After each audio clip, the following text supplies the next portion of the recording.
For 75-year-old Catherine Weaver, the small town of Aberdeen, Washington, just 2 hours west of Seattle, has always felt like home sweet home. And my kids took karate lessons over in the next block. That is, until she was forcibly removed from hers. They started hauling our stuff out and stacking it in the street. And people would come by and dig through it and take what they wanted. Catherine says she and her daughter Liliana moved into an apartment a few years ago and quickly started having problems with the landlord. We had been there almost no time at all when they jumped the rent up some more. The cupboards and the drawers in the kitchen were off the rails. Despite always paying her rent on time, in February they received an eviction notice, citing demolition of the building as the reason she had to leave. If they were going to tear it down, why would they have been renting it the same day we got the eviction papers? There's a lot of pressure on some of these houses for landlords to evict people so they can raise the prices or sell them or turn them into condos. Catherine's case reflects a rising trend in the U.S. With pandemic-era eviction moratoriums and federal assistance programs now gone, some cities' eviction filings are dramatically higher than pre-pandemic levels, in some cases over 50% higher. Housing costs are increasing, but wages are not increasing at a rate fast enough to meet those prices. And it's not just tenants. Landlords are also feeling the pinch. Rising housing costs combined with tenants who can't pay their rent is forcing them to take drastic steps like eviction.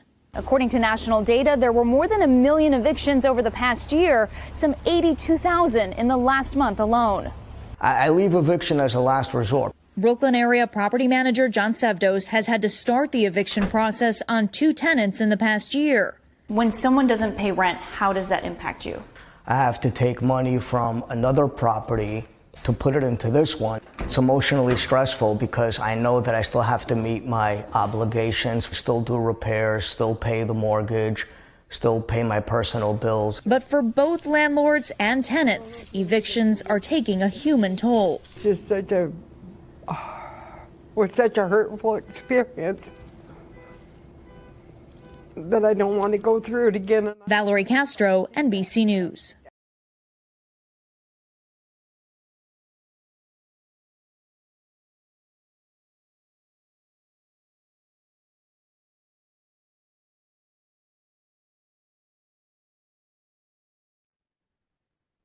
So I wanted to speak on the video that I just posted in the article and talk about the ongoing rate of evictions and foreclosures.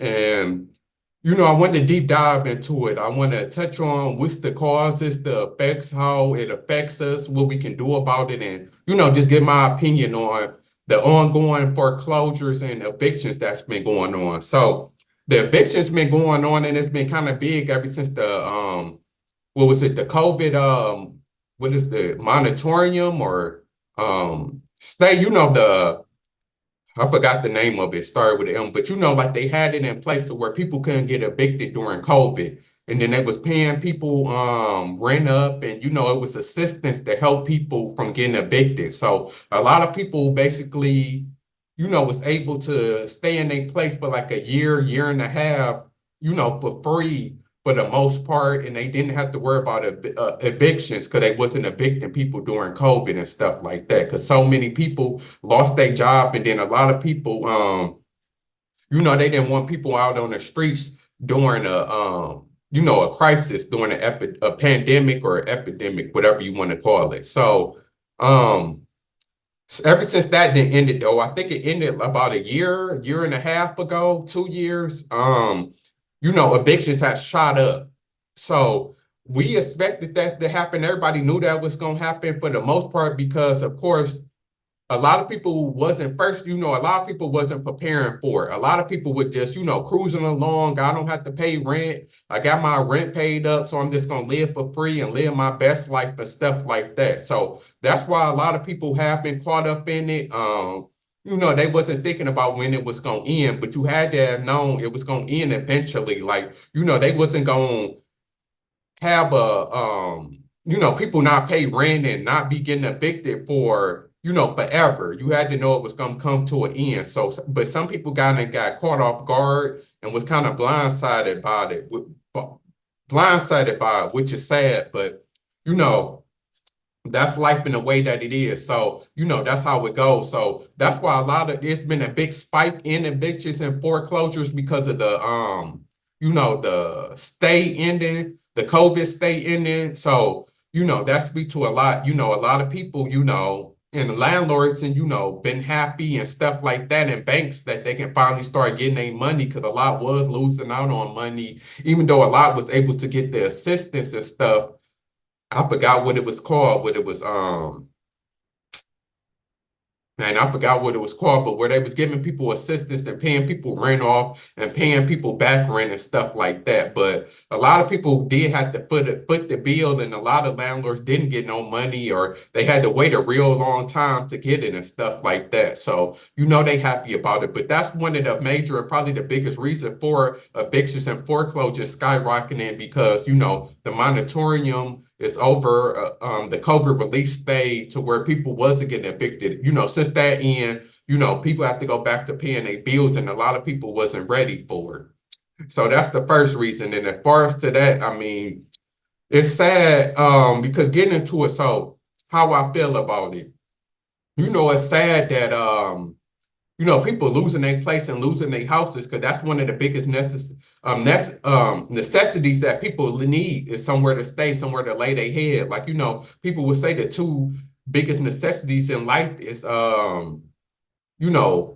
food, shelter, and then depending on what state and city you in, a vehicle. Because I know, like in New York, certain places it's not really that big on having a car. Because y'all use public transportation like the train and Lyft and Uber and a bus and stuff. But in certain places like where I'm at in Detroit and stuff, you need a car for the most part because public transportation not reliable. And then, a car cuts down on the time that it takes to get places, and you could get more done with a car.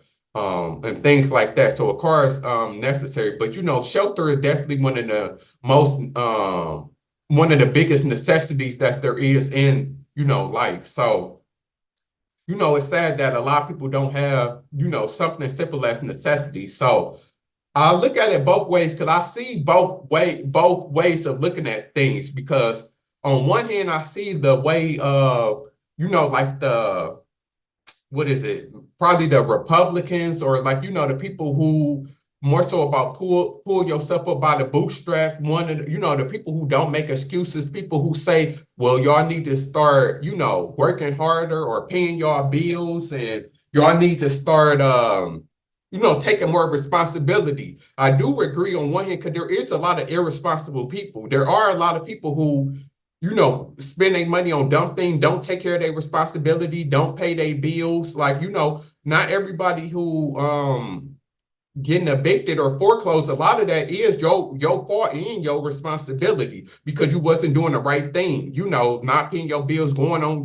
so many people be going on trips, buying new shoes, buying stuff, and they haven't even paid their bills yet. Like a lot of people do have problem with the responsibility, and I have seen that a lot.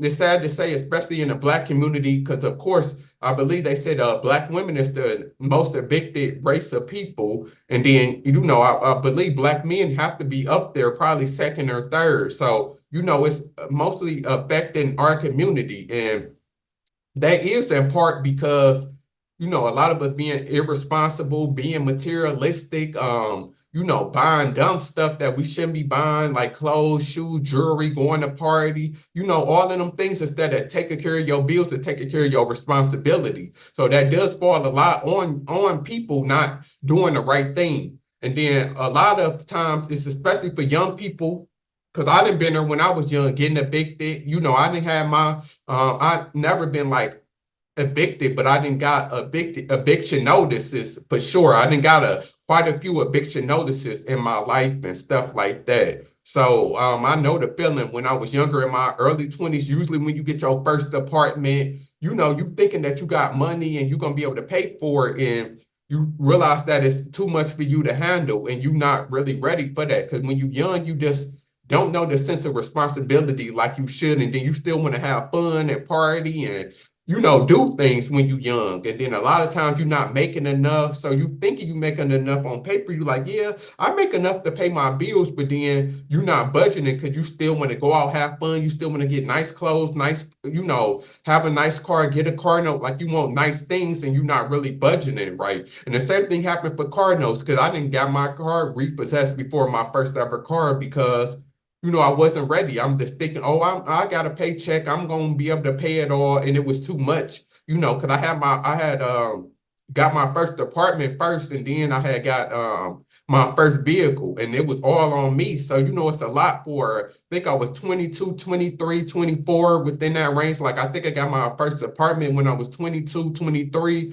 Then I got my first car when I was like 23, 24, and there was a car note because I was so worried about my car breaking down. And that's what we do a lot. We say forget buying the car because we want to get something newer, but one, could it look better? Then also two, to so we don't have to worry about it breaking down, but a lot of times we can't afford it, and that end up, biting us in the ass. So, for the younger people, if you're watching this, like, be careful. Like, you're gonna have to learn a sense of responsibility and you're gonna have to make sacrifices like people who older do. Like you're gonna have to learn your bills come first. Or if you still want to live, if you can stay with your parents a little bit longer, like they be saying, and stack your money if you can, if you able to, be able to stack your money and live your life and kind of have fun and pay. Like a lot of us don't want to have to deal with our parents' mouth, but it's better, we want to be on our own, but a lot of you, a lot of y'all are not ready to be on your own, especially if you're in your early 20s, you just not ready. You're going to find yourself getting evicted or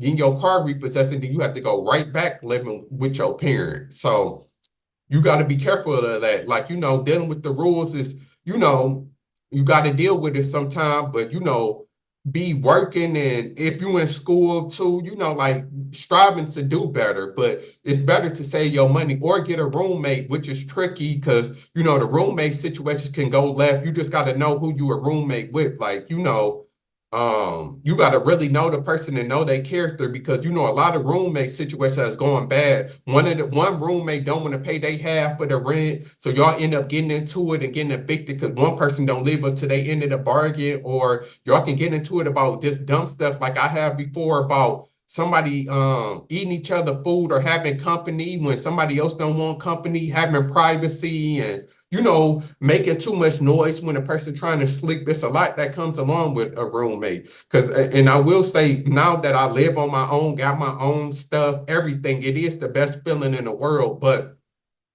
I didn't get there until I was in my mid to late 20s. I had to go through trial and error to get to where I'm at and have to really learn. And then I'm the type of person, everybody is different, but I'm not that big on being a people person. I like to be to myself. I like to stay by myself. I like my stuff to be set up the way that it is. I don't like a lot of noise. Like, there's a lot of stuff that I don't like that I knew I had to live, that I'm gonna have to live by myself until I have a family and kids and stuff. So with me knowing that, I had to know that I'm gonna have to make the sacrifice and have to work harder and and take care of responsibility. And that's what you learn when you get older. Like, it's been times like, I say, forget going out, forget shoes. Let me make sure my bills paid because that matters more so than anything. And that's something that you got to learn as you get older. Like, showing off and having all of the nice things, like it's better to have your bills paid because that's what you got to figure out what's more important to you. Is it more important to have your bills paid, to have a roof over your head and a vehicle, or is it more important to you to be going to parties, chilling with girls? If you're a male, us, we got to spend money on women, which then got a lot of us in trouble. Going out on dates and partying, buying liquor, buying weed, and all of that type of stuff. You got to figure out what your priorities is. And I know you want to balance, but that comes with, like, sometimes you got to be able to make a sacrifice. So that's one hand of how I had to look at it. Like, people have to take responsibility and start realizing that it's business before play, it's bills before pleasure, before material things. Like you got to pay your rent, pay your light and your gas and all of that stuff before you going out traveling. Because a lot of younger people, which I noticed that a lot of younger people be traveling and going on trips, but it's like, dang, you don't even, is your bills paid? Like, do you even have your stuff together? Like it's really about responsibility and stuff like that. A lot of people have to learn. And it's older people too, like, being in your 30s and 40s, like, and then especially if you got kids, like you can afford to get evicted and stuff like that. That would change you also. Like you can, when you by yourself, you can kind of experience like the freelance through life. But once you start having kids and stuff like that, like you're gonna have to put your priorities straight and get your get stuff in order. So that's why I was to tell people, and that's the biggest thing I learned about being adults, and older people would tell you, and mature people would tell you, is that having your bills paid is more, that got to come first. Like a lot of us, we'll pay our bills and then not have that much money left over. But if that's what's important to you, having a roof over your head and somewhere to sleep, you got to make that sacrifice. So, and then getting into the other hand of, I do understand people too, because a lot of people say like, dang, and I do believe like you should be able to have fun and enjoy your life. You should be able to buy some shoes and buy a nice thing. You shouldn't just have to kill yourself and work all the time. I do agree with that too. And I do agree that there should be help. And people should, people should get help if they fall on hard times. And then our government got all this money for wars and to give to Ukraine and all of this other stuff, but there's no resources to help people from getting evicted and things like that. So I do see it from that standpoint. Also, there should be more researchers and help to help people from getting evicted and stuff like that. But it should be for the people who trying to do better. Like I do believe, like this is what I said, if you got a job and you working 40, 50 hours a day, a week, you should be able to enjoy life sometime and get yourself something nice. Like you shouldn't just have to work just to pay bills. That is stressful and dumb. Like just to work, just to pay bills. Like who just wants to do that? Everybody wants to travel and have and live life sometime. So I do agree on one hand with that. Like you should be able to live your life, and there should be more resources to help people. Because on the other hand, there is people who lost their job, who was paying their bills, but they got laid off, lost their job, or got sick, or circumstances happen to where people fell behind on their bills. There should be more resources for them people. Like them people like shouldn't just be asked out, and there really not a lot of resources to help people who getting evicted, regardless of the reason. There's a few resources like what is it?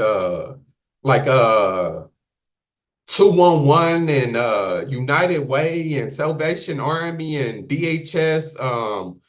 I don't know if it's called something different in other states, but here we got like DHS, where you get your food assistance from. They do help certain people who have kids with Section 8. Like there is some resources, but that's extremely limited because unfortunately so many people need the resources that it's not enough, and then they make you jump through a lot of hoops to get assistance and help. And then I do hate that Section 8 is only for people with kids. Like they kind of reward people that, for having a bunch of kids. Like is kind of messed up. Like, like that's a different subject for a different day. And I know people not gonna like that, especially women who got a bunch of kids, but it is what it is. Like you chose to have them kids and do that stuff, knowing that you can provide for them. Like government shouldn't help you. And it's crazy that the government will help people who chose to have a bunch of kids, but won't help people who chose to, not have a bunch of kids and take on that financial burden, who just trying to work and make it. Like, it should be researchers for people who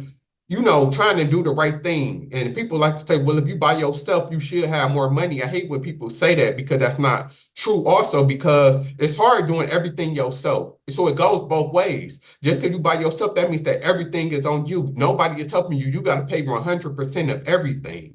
Like, that's also hard also. Like, and then, like I said, especially if you somebody by yourself, in America, if you get laid off or your hours cut or you get sick, everything falls on you. So it works both ways when you look at it. So yeah, that's what I gotta say. For the most part, it's a sad situation. Like, homelessness is going up. I be seeing homeless people everywhere now. Like, it's always been homeless, but it didn't turn up. Like I be seeing homeless people sleeping at bus stations, like, the little terminal where you can sit. You know, it's always been homeless people under the bridge and on the road and stuff like that. And then some of it is self-inflicted. Some of these people are on drugs and made bad decisions, but then, like I said, some of these people just fell on hard times, and it's sad that you know, that there ain't no resources to help people who actually trying. That's why I try to say, like, it should be resources to help people that's actually trying to do the right thing and to be better in life. Like, that's just something that I don't like. You know, you know, it should be more resources to help people. Like, you know, because I done been there before where I was working and trying my hardest, but my hours got cut, or maybe I fell behind and stuff happened, and there wasn't no really resources to really help me get up on my feet for real. You know, but if you is facing evictions, I know some churches help, you know, that's where I was able to get some help before, you know, with churches. Certain churches will help you with your rent.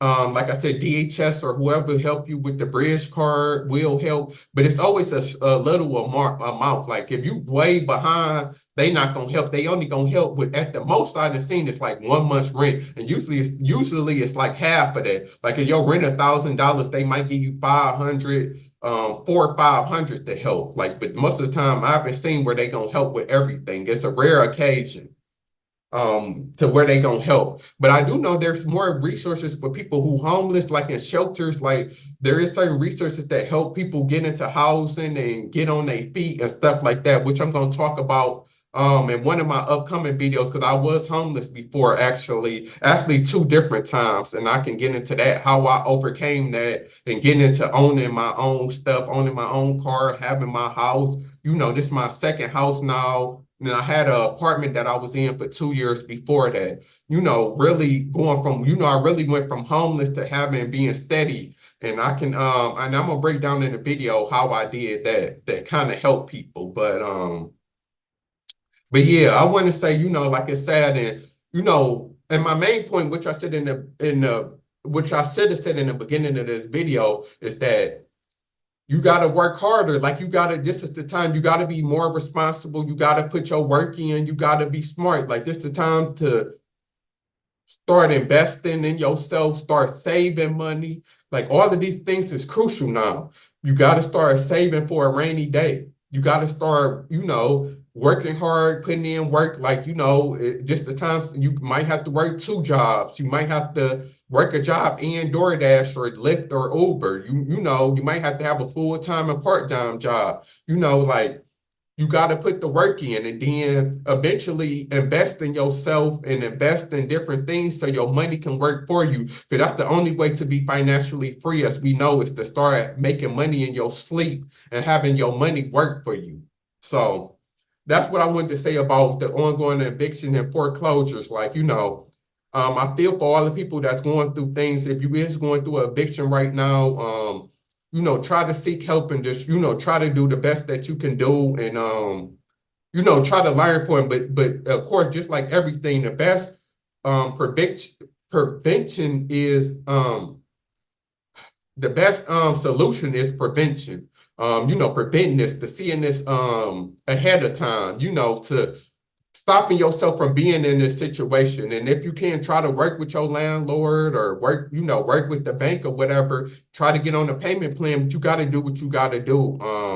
Because most of the time, yes, there is asshole landlords. Like I didn't have one before, to where if you 1 month late, they already trying to evict you. They, you know, they quick to try to evict you and all of that type of stuff, which is messed up. Like, you know, there is some landlords like that you got to deal with, but a lot of landlords, for the most part, will work with you. You know, a lot of them do wait till you like 2-3 months behind, then they evict you, because they just don't want it to get so far to where they know you can't, you know, recover from it. You know, if you get 3 months behind, it's going to be hard for you to recover from that, because you steady got rent coming the next month. So you got to pay 3 months behind plus the months that's catching up. Like they know that that's a lot for one person or a person to do.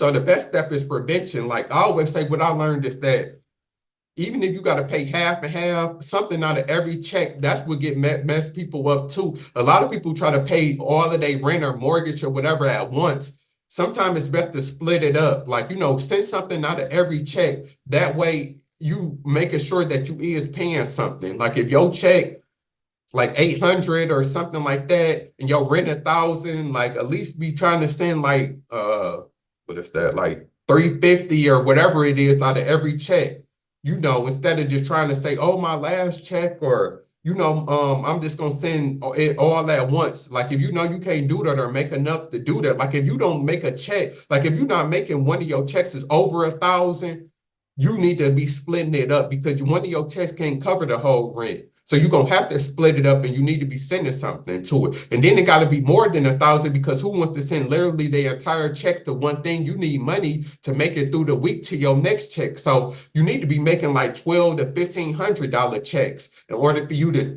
be able to be like, I'm gonna take one whole check and just pay my rent with it. So yeah, that's my advice to people and my thoughts on the ongoing evictions and foreclosures that's going on. It's only gonna get worse because rent is steady going up, like they've been saying. Rent never goes down. Like, you know, rent was cheaper 10 years and 20 years ago. Like, you know, like people used to say you used to could get an apartment for $500. Now cheapest apartment is like 1,000, and it's steady gonna go up. Like 10 years from now, apartments are gonna be 1,500, 2,000 for a 1 bedroom. A house gonna be 2,500. So, you know, that's the way of the world for real. So you got to prepare for it. But like I always telling people, money always gonna be important. Like you can't get over it. Like people say money not everything, but you gonna need it. And it's more, you need more money now than ever because of inflation. So, you know, you gotta be on your grind. You know, every day is a grind. You gotta stay on your grind. That's all I'm gonna say.